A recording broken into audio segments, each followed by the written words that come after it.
এর সাথে কোনো ব্যাকগ্রাউন্ড মিউজিক লাগবে না, পাখির যে ডাক সেই ডাকই যেন অপূর্ব লাগছে এই জায়গাটাতে। পুরুলিয়া ছোটনাগপুর মালভূমির এই অংশবিশেষ যেমন ভূপ্রাকৃতিক সৌন্দর্যের জন্য মনোমুগ্ধকর, তেমনি এখানে রিচ কালচারাল হেরিটেজ সাইটগুলিও বিখ্যাত। তেমনি এক অজানা স্থান দেউলঘাটা। কাঁসাই নদীর তীরে প্রকৃতির সাথে এই প্রাচীন ঐতিহ্য সমস্ত ইতিহাস তুলে ধরবো আপনাদের সাথে। তো বন্ধুরা, আমরা আজকে যাচ্ছি দেউলঘাটা, তো যেটা এখান থেকে 5 কিলোমিটার। এখান থেকে 5 কিলোমিটার হওয়ার কারণ হচ্ছে যে আমরা এখানে একটা বিয়ে বাড়ি এসেছি, বন্ধুর বিয়ে। তো সেখান থেকে দেখলাম যে দেউলঘাটা হচ্ছে 4 থেকে 5 কিলোমিটার, তাই আমরা 3 বন্ধু মিলে বেরিয়ে পড়েছি। এখানে আমরা 7 থেকে 8 জন বন্ধুরা আছি। তো আমার সাথে যারা যাচ্ছে সে হচ্ছে রত্নদীপ, আর হচ্ছে লক্ষ্মীর এই গাড়ি, তো তাকে নিয়েই যাচ্ছি। তো চলুন আপনাদেরকে দেউলঘাটা নিয়ে যাবো, দেখুন কেমন ভিউ নিতে পারি। ওখানে জৈন মন্দির আছে, তো চলুন যাওয়া যাক।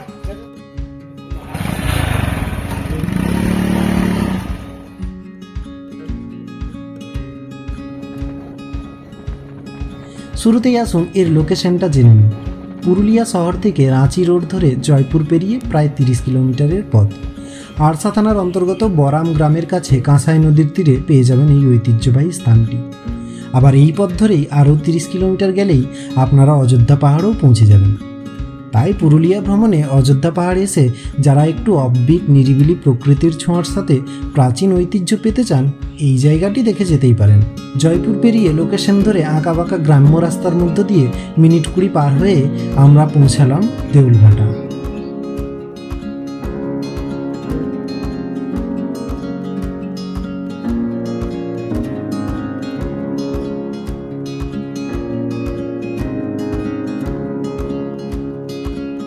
এখানে পৌঁছেই জঙ্গলের মাঝে দাঁড়িয়ে থাকা দেউলগুলি দেখে সেই ছোটবেলার গল্পের বইতে গুপ্তধনের গল্পগুলি পড়ার সময় যে জায়গাগুলি ইমাজিন করতাম, ঠিক তেমনই যেন মনে হচ্ছে।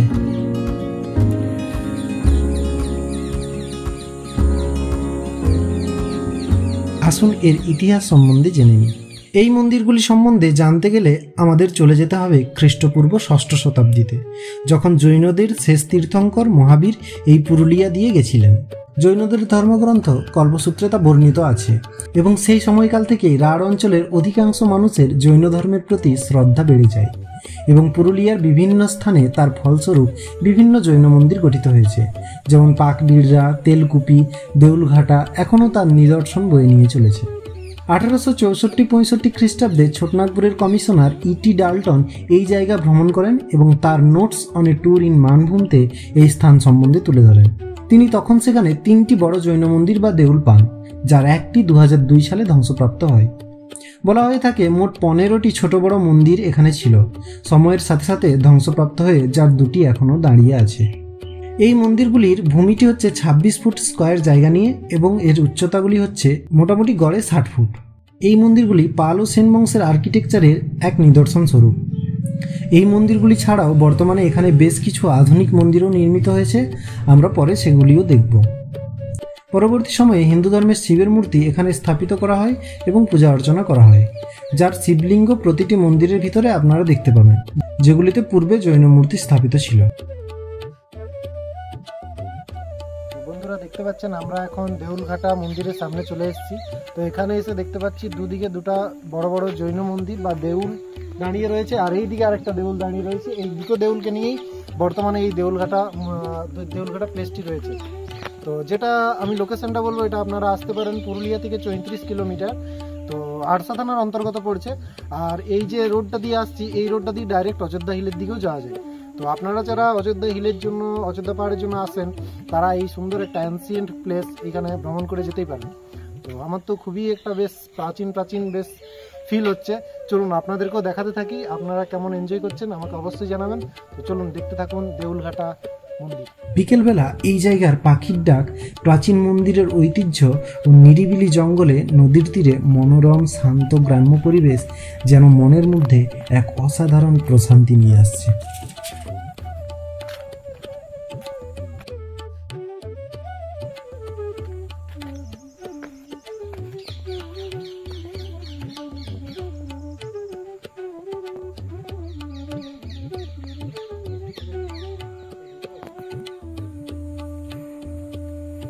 আপনারা দেখতে পাচ্ছেন এইখানে দেখুন স্ট্রাকচারগুলো দেখুন, এই দিকটা অতটা নেই, কিন্তু ওপরটা মোটামুটি একটু বোঝা যাচ্ছে। তো যেটা বেশি দিন আর থাকবে না টিকে। তো দেখুন স্ট্রাকচারগুলো দেখুন কি সুন্দরভাবে মানে হাতের কাজ করা রয়েছে দেউলগুলিতে, পুরোটাই ছোট ছোট। এই যে দেখুন এই শেপগুলো দেখুন, এগুলি তখনকার দিনে কোনো যন্ত্র দিয়ে তৈরি। ইটি ডাল্টন এখানে দু ধরনের সাইজের ইটা ব্যবহারের কথা বলেছেন। এছাড়াও উপরের এই নকশার কাজগুলি ইটের উপর সূক্ষ্ম স্টুকোর কাজ, যেগুলি ধীরে ধীরে নষ্ট হয়ে যাচ্ছে। আর সাথে ওইখানে দেখুন একটা মৌচাকও দেখা যাচ্ছে। ওইখানে দেখুন একটা মৌচাক দেখা যাচ্ছে, মৌমাছি আছে ওইখানে। এটার মধুও পড়েছে, এই দেখুন এটা মনে হয় ভেঙে রেখেছে। এটা ভাঙা হয়েছে কিছুদিন আগে, এটা হয়তো অন্য ছিল, এদিকে হয়তো ছিল, এটা ভাঙা হয়েছে কিছুদিন আগে। তো বেশ প্রকৃতির সাথে প্রাচীনের এক বেশ মেলবন্ধন আমরা দেখতে পাচ্ছি। চলুন আপনাদের কেমন লাগছে নিশ্চয়ই জানাবেন, দেখতে থাকুন।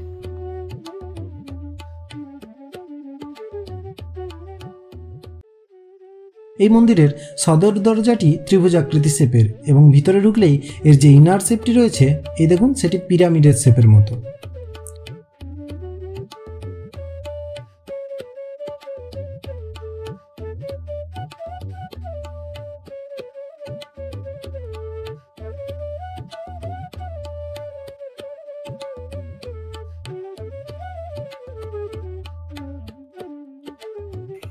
দেখুন এখানে মহাদেবের পুজো করা হয়।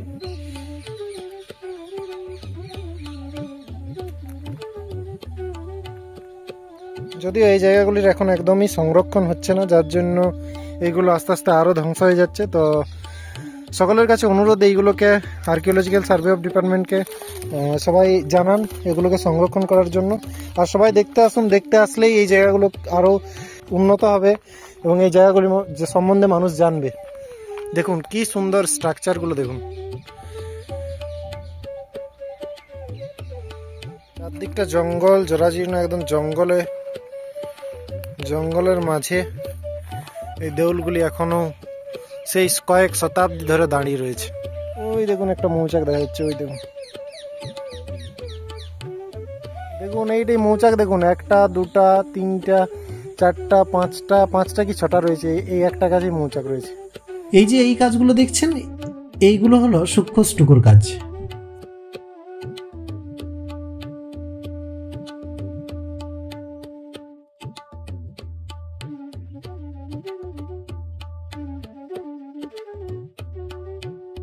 প্রথম মন্দিরটির কাছে বেশ খানিকটা সময় কাটিয়ে আমরা গেলাম দ্বিতীয় মন্দিরটির কাছে। এই মন্দিরের গঠনও ঠিক আগের মন্দিরটির মতোই, ত্রিভুজাকৃতি ফ্রন্ট গেট এবং পিরামিডের ন্যায় ইনার শেপ।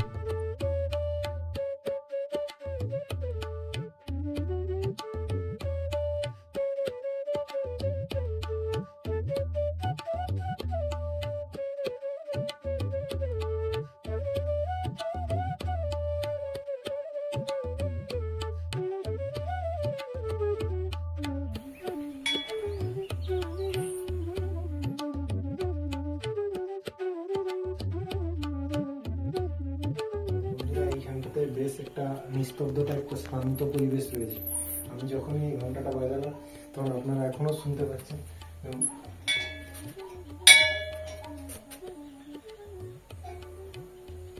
এই ঘন্টাটা বাজাবার পর উপরে ছোট ছোট ইঁদুরের বাচ্চা রয়েছে আর ছোট ছোট পোকামাকড় রয়েছে, সেইগুলো ডাকছে।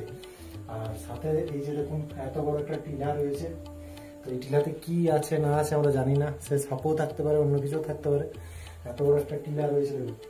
আর এইটা হচ্ছে যে মহাদেবের প্রতিকৃতিটা দেখে যা মনে হচ্ছে সেটা হচ্ছে মহাদেবের মূর্তি। তো এখানে মহাদেবের পুজো করা হয়। দেখুন এই মহাদেবের একটা শিবলিঙ্গ টাইপের করা রয়েছে। তো বেশ আর কি শান্ত নিরিবিলি পরিবেশ, আর আশেপাশে কোনো লোকজন নেই, একদম শান্ত, একদম মনোরম, আর কি বলবো, প্রাচীন, প্রাকৃতিক আর একদম শান্ত নিরিবিলি পরিবেশ।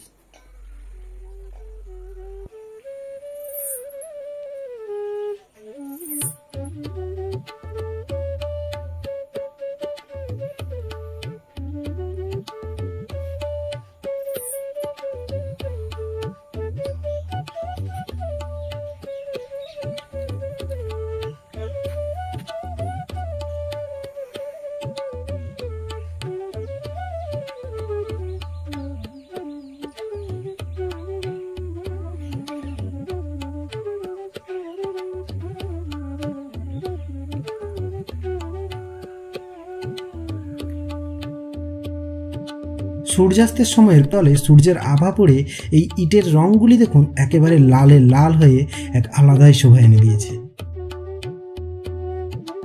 দেউল অর্থাৎ মন্দির এবং ঘাটা অর্থে স্থানীয় ভাষায় বলা হয়ে থাকে কাঁসাইয়ের ঘাটে অবস্থিত, তাই এর নাম দেউলঘাটা। আবার আভিধানিক অর্থে এর মানে হচ্ছে মন্দিরের ভূমি। এই সুন্দর কারুকাজ ও প্রাচীন স্থাপত্য আর হয়তো খুব বেশি হলে 10 থেকে 15 বছর দাঁড়িয়ে থাকবে। তাই এই মন্দির চোখে দেখতে পেয়ে এবং এর একটা ছোট্ট ডকুমেন্টারি বানিয়ে বেশ ভালো লাগলো। আপনারাও আসুন এবং এই তথ্যগুলি মানুষের সাথে শেয়ার করে এই ঐতিহ্যকে টিকিয়ে রাখতে ভ্রমণ করুন দেউলঘাটা।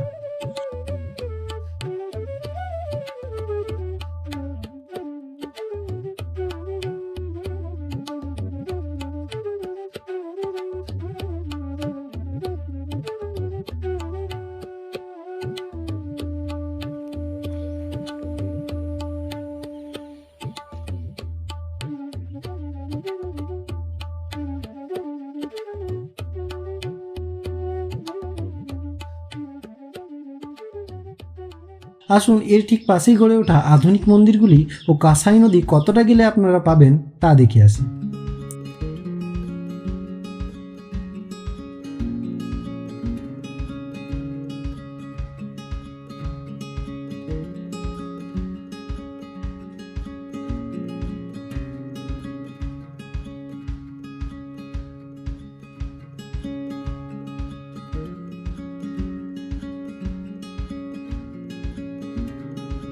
তো বন্ধুরা, এদিকে রয়েছে কাঁসাই নদী, আর এই দেখুন ওই দিকে দুটো দেউল রয়েছে, আর এইখানটায় রয়েছে সব আধুনিক মন্দিরগুলি। আর একটু এগিয়েই এদিকে আসুন, আপনাদের নিয়ে যাই কাঁসাই নদী।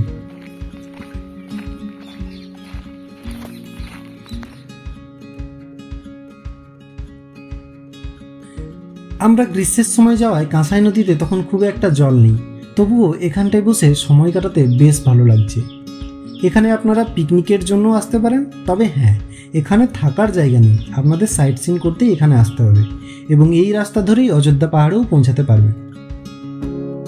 আমরা এবার আমাদের ফেরার পালা, বেশ সন্ধ্যা হয়ে এসছে, তো জেনে নেবো আমাদের রত্নদ্বীপ আর লক্ষ্মীর কাছ থেকে যে প্লেসটা কেমন লাগলো। প্লেস খুব সুন্দর, এইগুলো এখানে কেউ তো আসে না, এটাই তাছাড়া জায়গা খুব সুন্দর, কিন্তু প্রমোশনের অভাব। তো আপনারা বেশি করে শেয়ার করুন যাতে এই প্লেসগুলো সম্বন্ধে মানুষ জানে আরো বেশি করে। আর সবথেকে বেশি আমার সবথেকে ভালো লাগছে যে প্রকৃতির যে ছোঁয়াটা সেটা এখানে বেশ রয়েছে। মানে এই যে পাখি ডাকছে, পাখির কলরব, যদিও মানুষজনের আনাগোনা যত বেশি হবে তত এইসব জিনিসগুলো সব মানে আস্তে আস্তে বিলুপ্ত হবে। তো যাই হোক, যদিও এই দেখুন 5টা মৌচাক রয়েছে গাছটাতে, তার সাথে পাখির ডাক সবসময় শুনতে পাচ্ছেন আপনারা, পাখির ডাক, আর সাথে এতগুলো মন্দির রয়েছে, সামনে একটা নদী রয়েছে। তো সব মিলে জায়গাটা বেশ ঐতিহ্যবাহী জায়গা, সাথে প্রাচীনের ঐতিহ্য তো বয়ে নিয়েই চলেছে, সাথে প্রকৃতির এক দারুণ মনোরম পরিবেশ। তো চলুন এবার আমাদের বাড়ি ফেরার পালা, বেশ এনজয় করলাম বিকেলটা। তো চলুন যাওয়া যাক। চলুন আমি ফিরে যাই বিয়ে বাড়ি, বন্ধুর বিয়ে সামনেই। আপনাদের ভিডিও কেমন লাগলো অবশ্যই জানান এবং পুরুলিয়ার এই অচেনা জায়গা তুলে ধরার এই ছোট্ট প্রচেষ্টা শেয়ার করুন বন্ধু ও পরিবারের সাথে। সবাই জানুন ও এই স্থানকে ধ্বংসের হাত থেকে বাঁচিয়ে নিন। Thanks for watching. দেখা হচ্ছে খুব তাড়াতাড়ি নতুন একটি ভ্লগ নিয়ে। Till then, tata.